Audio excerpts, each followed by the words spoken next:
Hey everyone, in this video, I want to go over the homepage of our course.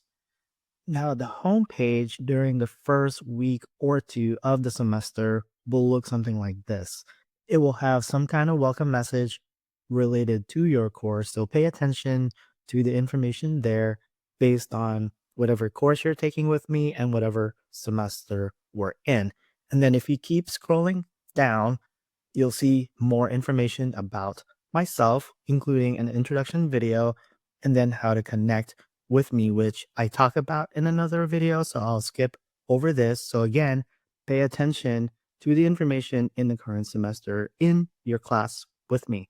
And then as we scroll down some more, there's going to be this part here that says navigation tip, and then this highlighted section and additional quick access links. So I'll let you check those out. The main thing I wanted to point out about this bottom part is this highlighted sentence where I say that what you see right now will eventually go to module 0, and there will be something that says from homepage or something like that. So whatever you see here will go to that.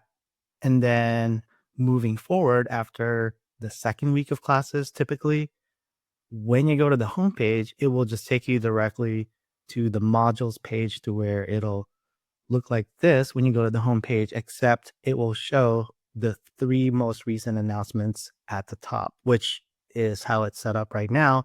You just can't see anything because as I'm recording this, well, it's before the semester and I haven't posted anything. But yeah, I set it up to where you would see the 3 most recent announcements. And then, of course, if you wanted to see all of the announcements, you go to the announcements link.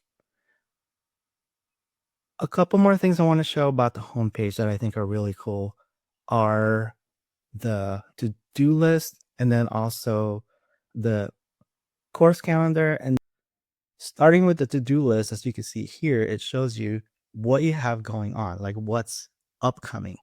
And I'm not 100% sure how the to-do list works. In some cases, after you complete an activity or submit something, they disappear, but then sometimes they don't disappear. And so it will be up to you. In many cases, it will be up to you to click on the X to get rid of it. Of course, it's a to-do list, right? So as you complete it, then the idea is that it helps you to stay organized, right? And so there's that aspect of it. Now, let me silence my phone. Forgot to do that before starting this recording. A cool thing about this to-do list is that you can click on the link and then it'll take you to that assignment. And then the second item for navigating the different activities we have in the class is the course calendar.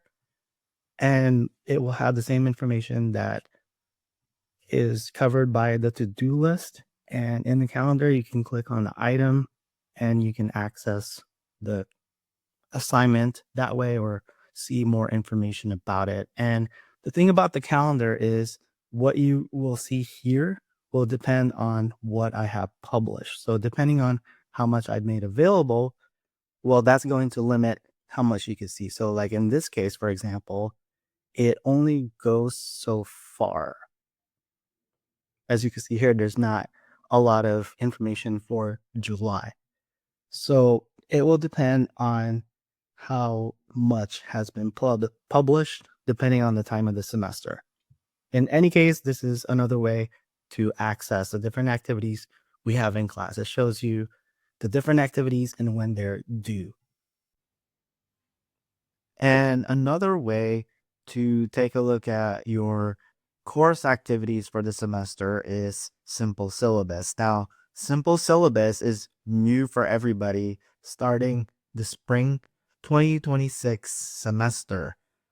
When you go to Simple Syllabus, so right now I'm creating this video before the start of the semester, so we have to look at it from my view. So yours will look different when it's time for you to take a look at it.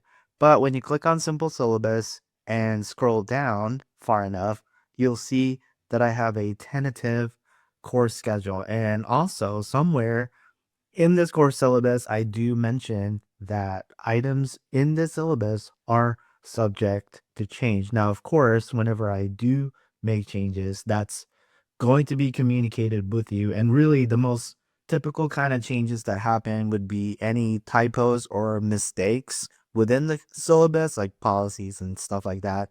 And then also, more commonly, it would be changes to the due dates just because of whatever might be happening. And whenever that happens, I will send out an announcement. I'll send out emails, communication so that you will be in the know. However, it is a good place to start as far as having an idea of my thinking of how the semester will go from week one all the way to finals week. So here's a tentative course schedule, an example, and it shows you what we got going on. And then there's also a graded assignment section to where if you click on these items, it will take you directly to that assignment.